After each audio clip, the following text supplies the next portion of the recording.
So 13 in a row, just compared to last year at this point, to this year at this point, what's different on a year-to-year basis from last year when the month of April was a down month to now where you only lose one game in the month of April? Yeah. I think this year we just feel it's like our team has such a better connection. Just our team as a whole is growing so much more. Like 1 through 21, we're all improving every day, like everything. I think Coach Marty talks about getting hot at the right time. We're kind of like peaking right now. We're peaking at the perfect time. So I think that's playing a huge role. I think it's perfect time to peak. How you're talking about peaking, but at the same time, you guys also recognize like you have opportunities to grow. How comforting is that to know that you're not playing your absolute best? You still have room for improvement while you're peaking.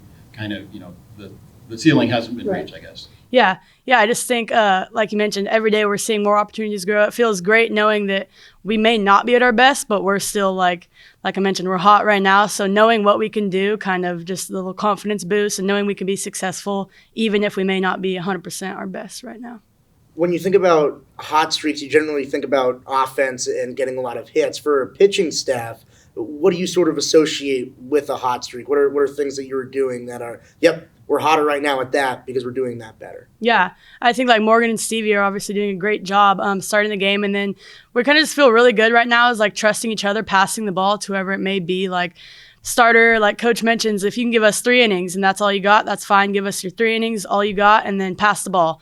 If you got 1 inning, pass the ball into the next. And I think we're really trusting each other really well and just doing a great job at passing the ball. That's what we talk about a lot. Do you guys feel that, I guess just a question, as you go into a game, you're going to give everything you've got, but you also recognize, like, I may not be at 100%. My best today is only going to be 80. Do you recognize that and kind of communicate that ahead of time? Like, I can give you 2 innings and, I'm going to probably need some help, or you just give it all you got till your tank's empty? Yeah, I mean, Coach will talk to us a lot, like, kind of just get like the insight on how you're feeling or what it is. But I mean, I think just it helps us really knowing like if I can give 3 innings all I have, I trust whoever it is to come in after me that's going to close it out or finish the game or whatever. So I think really trusting each other just plays a huge role, knowing that if you give all you got in the short time they're in there or all 7 innings or whatever it is, you have people to back you up, which is really nice. It's another combined no-hitter in your career. You threw it against Pacific earlier in the week. Just what's that feeling like that? Because it's not the first time you've been a part of a combined no-hitter. Yeah, it feels great. I think the midweek games are just a great kind of like confidence booster a little bit. And then, yeah, Allison to just close it off was super cool too. So I'm super proud of her. And, yeah, just working together, like passing the ball into her, trusting her that she can finish it. So how much better does it feel? I mean, not that you didn't last year, but the staff this year is more complete. Everyone's kind of able to be called on. You're not relying on 1 arm or 2 arms, or you've got a more complete unit. How does that feel this year compared to last year? Yeah, really good. I mean, I think, like I've mentioned before, we all just trust each other and we just feel like super secure with where we're at right now. I feel like it's not, like you mentioned, it's not one person leading every game. It's like this person could start this game, this could start the next. It's kind of all throughout. So it's super nice to just be able to rely on each other and know that we're all going to get it done just the same. Everyone has trust in us. So. For you, who's been on this team now for 3 years, you're going into a part in the season where you're in the mix to host a regional. What would that mean for you in terms of the context across your entire career here, and then how important would it be for this team to be able to play postseason play here? Yeah, I think just for the seniors, it would just be awesome just to host finally. Coach Lombardi too. That's been ever since I've been here. That's our number one thing we've talked about. Just hosting would be so awesome, and we're just so excited to see like the stadium filled.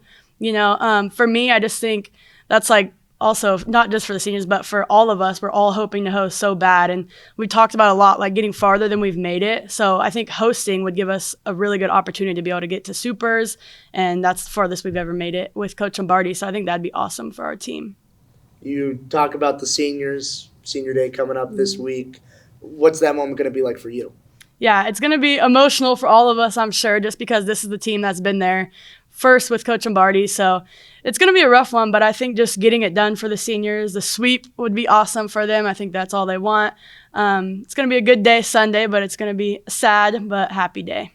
Is there a specific story with any one of the 5 or maybe a combination of them that you will sort of associate with your time here, your relationship with them after they move on or after you move on?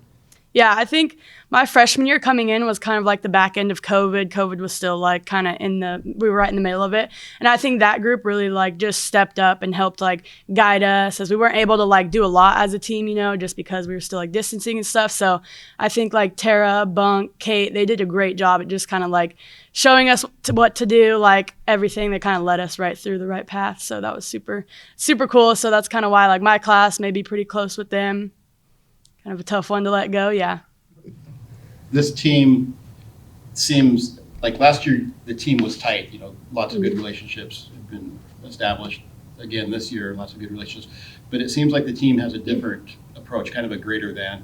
Can you speak to what your thoughts on that, or how you perceive that, how you could explain that? Yeah, this year more than any other, we've like really dived into playing for each other and everyone else's reason. At the beginning of the year, we kind of went over like your why, like why do you play, or what's the reason that pushes you so hard every day.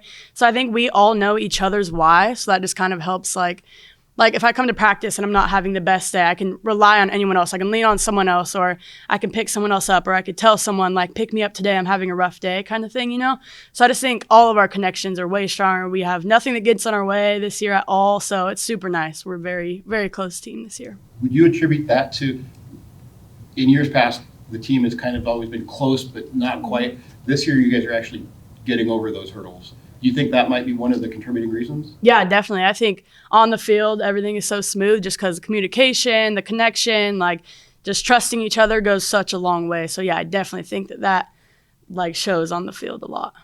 If you don't mind sharing, what's your why? Well, my why originally was that I've just been coming to camps here since I was like 9 years old, and has always been my dream school. So I think just remembering like the little girl that this is literally my dream, I'm living out my dream. So days that it gets hard, we kind of just like think like there's kids that would literally do anything to be here. So giving your all just for those kids is super cool. And then my high school ball coach, he passed away when I was a junior in high school. So that's something that I always told him, like, this is my dream. So that's something that gets me through a lot. So that's another one. Go back to your freshman season, maybe even when you were being recruited. Mm-hmm. And what were your first impressions of Bunk, Tara, and Kate? Just leaders. I think they do such a great job at leading, and they still do. They never have stopped leading. So I think they really put this team on their shoulders a lot of the time. I mean, on and off the field. They're clutch on the field and off the field. We rely on them. We ask them any questions we have. That's another really big thing. We kind of more rely on them opposed to just, like going to Coach Marty for the little things. Tara and Bunk and Kate can cover us with whatever it is. What would be one characteristic that you would hope that you can ascribe from them and kind of use in the future? Yeah, I think their confidence is something huge as a leader, kind of, that relays into it. They portray that on the field and off the field, like I mentioned, but yeah, they just kind of like put everyone on their back. We all look up to them, which I think is super cool. So I hope for the next upcoming classes that we'll be able to do that for them as well.